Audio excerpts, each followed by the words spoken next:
Welcome to the Insomnia Project. Sit back, relax, and listen as we have a calm conversation, and we just want you to listen and hopefully drift off. I want to thank you. My name is Marco Timpano, and joining me back at the table is my niece Mia. Welcome, Mia. Hi, thank you for having me. Okay, well, it's a pleasure to have you on the show. One of our listeners reached out and said that the episode that we recorded way back when about making espresso changed her life a little bit because she went and bought one of those Bialettis that we were talking about, and now she makes herself coffee every night before she goes to sleep. Wow, that's great. Are you still making coffee these days? Well, yeah. Sometimes I have a coffee maker where you just pour in water and you put in a coffee pot and then it brews. Or sometimes I like to make espresso. And sometimes I even occasionally like to make cappuccino. So I just usually just make the coffee brew, and then I brew up some milk, and then I put on the little powder. Powder? Yes, the powder that I usually put on. So usually there's. Are you talking about after you froth the milk? Yes, after I froth the milk, I pour in the milk, mix up the milk, and then I get these little molds, and then I pour in cocoa powder, and it comes out in a little shape. Wow, That's amazing. If anybody hears things in the background, that's both Amanda and Luca, who are trying to be quiet, but they are anything but quiet. Yes, and Amanda's trying to tiptoe right now to get herself a glass of water. No, me a glass of water. And Luca's there in the background. Luca's your brother, of course. Yes. All right, so you make a good coffee. You make a great coffee. Yeah. But you don't drink coffee, right? No, I'm way too young.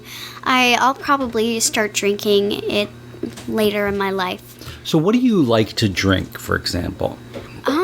Well, one of my favorite drinks is I make these little smoothies. Oh, I love this. So walk me through how you make a smoothie. So at the store, I usually get these little purified boxes, these small purified boxes of little drinks for 80 cents a packet. It's a really good deal. I usually get 2 or 3.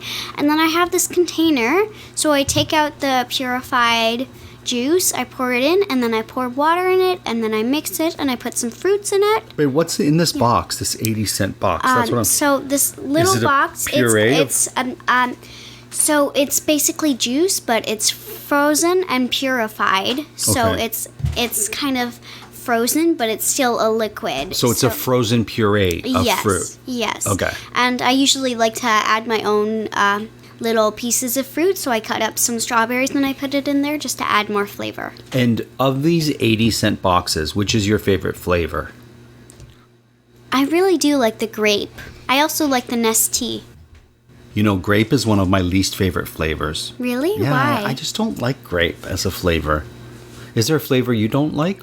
Is there a flavor you're like, not so much? Not necessarily. I mean, my least favorite is pineapple. Oh, really? Yeah, but I'm okay with it. I like pineapple. I'm not so much of a fan as pineapple itself, and to me it's kind of too much sour. It's Okay. too sour to kind of... I like sour things occasionally, and I do like pineapple. But you find it to be sour. Yeah, I Okay. do find it. It's not something that I would eat every day. Okay. And I do like the juice. It's just not something that I would choose on a daily basis. Okay, fair enough. Fair enough. I appreciate that. We should mention that we're not in the studio today recording, in Yes. case people are wondering why there's sounds coming from Amanda and your brother, because we're at the cottage and we're Yeah. recording in the cottage right now. So there might be some sounds from the street too. Sometimes there's like cars that go by and you can hear them. Yeah.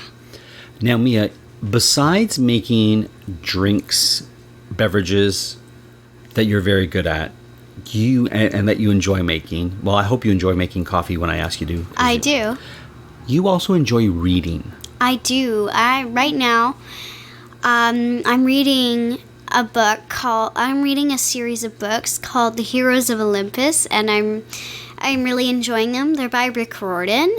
and I really do enjoy them. They're all on Greek mythology and Roman mythology. This is the sequel series of Percy Jackson's and the Olympians. Oh, so this isn't Percy Jackson? This is the sequel series that So I'm on. what does that mean, the sequel series? So basically, the first series had 5 books of Percy Jackson, and once I finished those 5 books, since they came out a while ago, sure. yeah, 10, 11 years ago. Okay.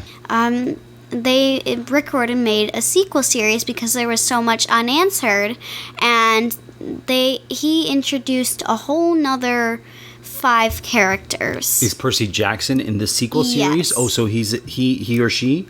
Yes, he. He is in this series too. Yes. Okay.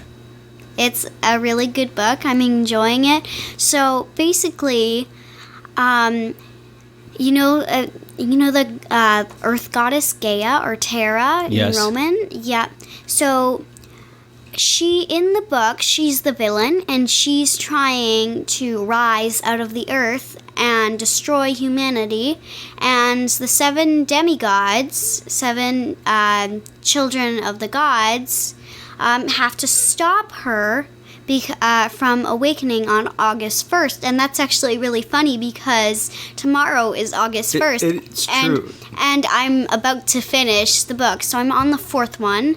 And Why is August 1st so significant in this series? because in these series, the first... That's one of the cars that we said, or Yeah. motorcycles that drove by, in case people are hearing. The first of each month is very sacred in Greek and Roman culture to one of the gods. So, like, July is Juno, and August is Nike. So it's like victory, August 1st, and hope. Wow, that's It's amazing. Victory and hope. So Gaia wants to destroy them on the day of hope. I see. So that's why they picked August 1st. So I should let our listeners know that we're mentioning August 1st, even though they might be listening to this after August 1st, because we're Yes. recording it today, but it won't air for a few days. yes. Great. Okay, so tell me more about these books. What is it you like about these books? You talked about the villain or the protagonist. What about the antagonist? What about the protagonist in this series of books? Okay. Who's the lead Yes. character? Yeah. Okay, well, in the first one, that was obvious. It's Percy Jackson. Sure. They have the book named after him. But in the Heroes of Olympus, each character is their own leader. There's 7 different demigods, each with a different purpose, a different strength. And each of them leads in their own categories. So, I see. say if it was underground, Hazel, the daughter of Pluto, will be good with that since she's good with underground. And if it's persuasion, then Piper, the daughter of Aphrodite, will persuade those with her something called charm speak. Of the 7, which is your personal favorite? I don't really have a favorite, but I do really like the originals. So I do like Percy and Annabeth, that was from the original series. And how many books are in this series? There's 5. There's 5 to each series. Rick Riordan does like the number 5. So 5 in the Percy Jackson series, 5 in the Heroes of Olympus, and I think there's another sequel series that I haven't gotten into yet that also has 5 books. Wow. Would you consider yourself to be an avid reader? Probably. I mean, I do kind of read maybe 50, 100 pages every day, 2 days. And what is your favorite type of book? Or what do you look at in a book when you're picking it up and you're like, I'm going to take this home from the library? Action. Mostly, some people might judge me on this, but I don't really... I don't think any of our listeners is going to judge you on this. I don't really enjoy graphic novels. Okay, so that's not your thing yet. Yes. I mean, I read sometimes graphic novels, but I wouldn't choose them. I wouldn't say, oh, this looks nice, I'll take it home. I see. When I see a graphic novel. if a friend recommends it to me, then sure, I'll take it home and I'll try it. But I wouldn't just randomly go and pick up a graphic novel because I honestly like it more in chapter books when they describe it to me. Now, is there a book you're looking forward to reading that you haven't read yet? Well, yes, so you and Amanda got me 3 books, and I've already read the first one. Would you recommend that book to our listeners? Yes, it's a very good book. If you're into zoo and zoo animals and mystery novels, then this one's for you. It's like Agatha Christie goes to the zoo. Yes, it's 300 pages about. It's for people usually 8 to 12. Okay. I would say 8 to 12, 8 to 14. Sure. But anyone can really read it. It's a very good book. What's the name of the book? It's called Belly Up. So I'll describe it to you. Sure. So a boy named Teddy Fitzroy lives at an amusement park called Fun Jungle because his parents are both they're both researchers at the zoo, so they live in this little trailer. But one of the zoo animals, the mascot named Henry the hippo, goes belly up, and Teddy wants to go and find it. Now I'm not going to find out who the killer was. Now I'm not going to explain anymore, so I don't want to spoil it for the readers. So no spoilers for our listeners, so that's good. Okay, so that's a mystery, a zoo mystery. Yes. A zistery, if you will. A zistery. And what's the other book? You've started it, or you're done the second book? I've started it. So it kind of nothing really happens. It's kind of exposition in the beginning. So I think it's called The 4 Stars. So this is the second book, and it just starts off by telling a story about how we get here. So it's a girl, and she grows up liking the stars a lot. Okay, so far I'm with you. And she grows up really liking the stars. And her daughter, she gets going really liking on the stars. And right now that's where I'm at. So it's just a lot of astronomy in the family of these people. How do you feel about the stars? Sorry. Are you a fan of the stars? I personally like constellations. I mean, I don't think of myself as an astronomer. Like, I don't really look into the constellations much, but I do like looking at the stars at night, and I do know the places of the stars and the North Star. I wouldn't consider. What's the North Star called? Doesn't it have a name? It does have a name. Polaris with a P? So. Yeah. Polaris. I heard your aunt whisper it. Hopefully the microphone didn't pick that up. She's really into astronomy. Yeah.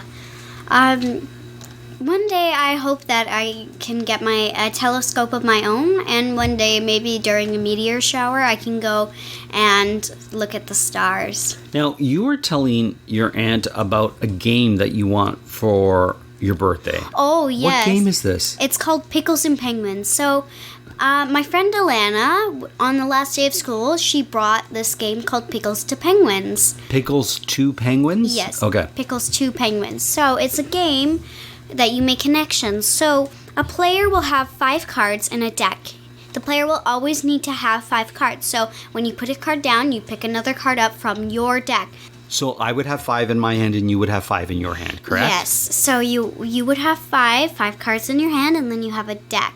So when you put a card down, then you would pick another one from up your deck. And what's on the cards? Are they pickles and penguins? No.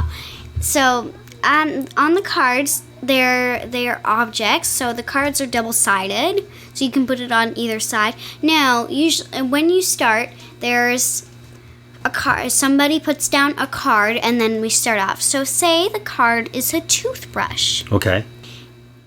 So if it's a toothbrush in the middle, and you have something like, say, mouthwash. So something that's related or Yes, connected to tooth? something Okay. that's related. So if To I dental have, care, let's yes, say. if I have a dentist, I can put that down. Dentists encourage people to use toothbrush, or dentists use toothbrushes to clean their patients' teeth. Sure. So then I pick up another one from my deck, and the person that finishes their deck and all their cards first wins the game. I see. It was a very fun game, and I really enjoyed it. Sounds like fun. Sounds like it can be a fast game. Yes, well, sometimes it can take 5 minutes, and sometimes it can take 20. Okay. Well, that's a relatively quick game. Now, you and I really love games. That's why I brought Yeah. that up. So, Pickles to Penguin is on your list. Yes. That's good for me to know. Did you have another game you were going to mention?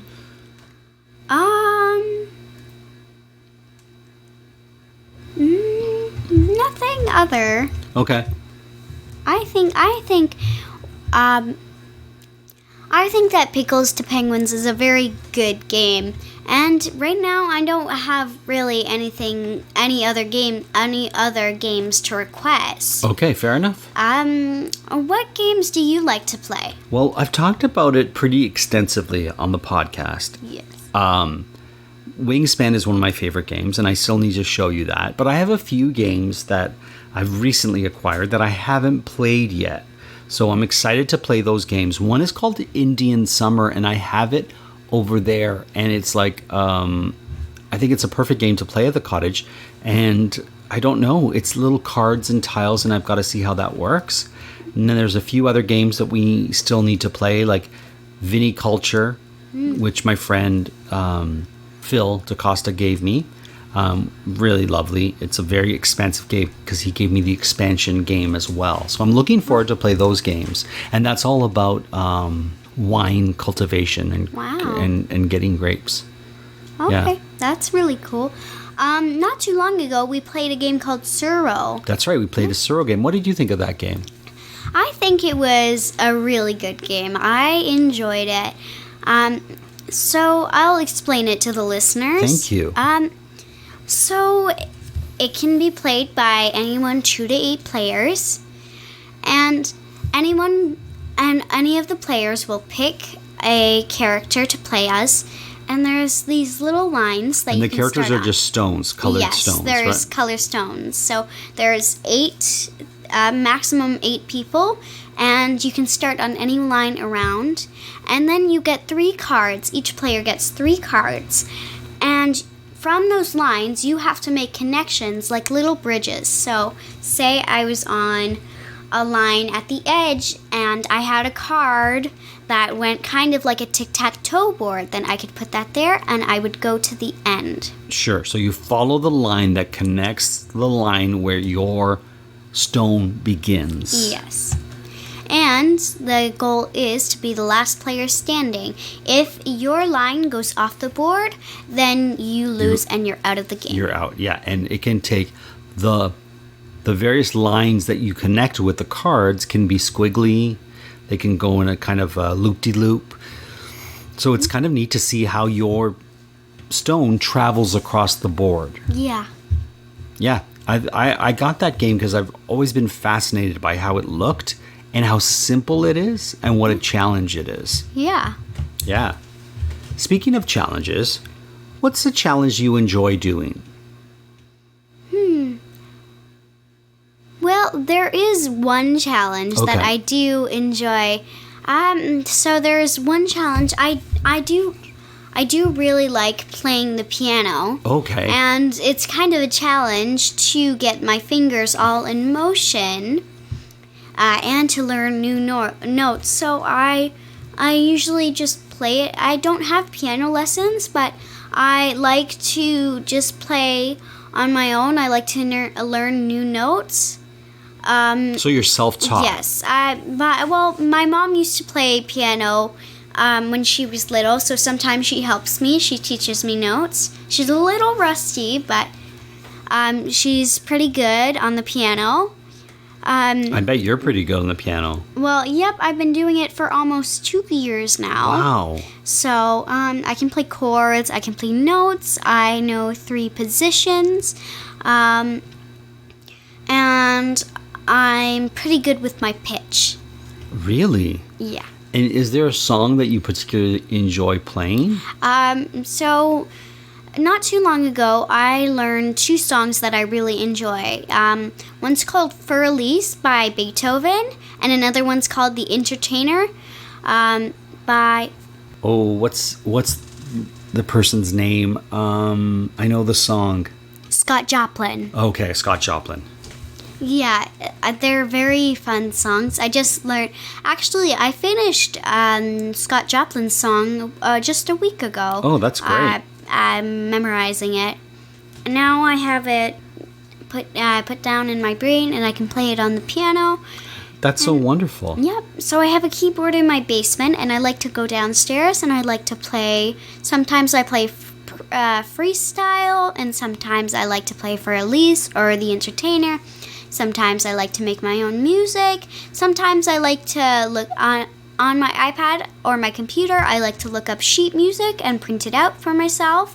And I got this book for Christmas on sheet music. Okay. So I have basic songs like Row, Row, Row Your Boat. Sure. And those... Simple songs. Yeah, those folk simple songs, and Twinkle, Twinkle, Little Star, those small little songs. Nursery rhyme type things, yeah. Yes. And are those easy to play, or are they tricky? Yes, they're very easy. They're usually only one hand. Sometimes only the left hand for little notes.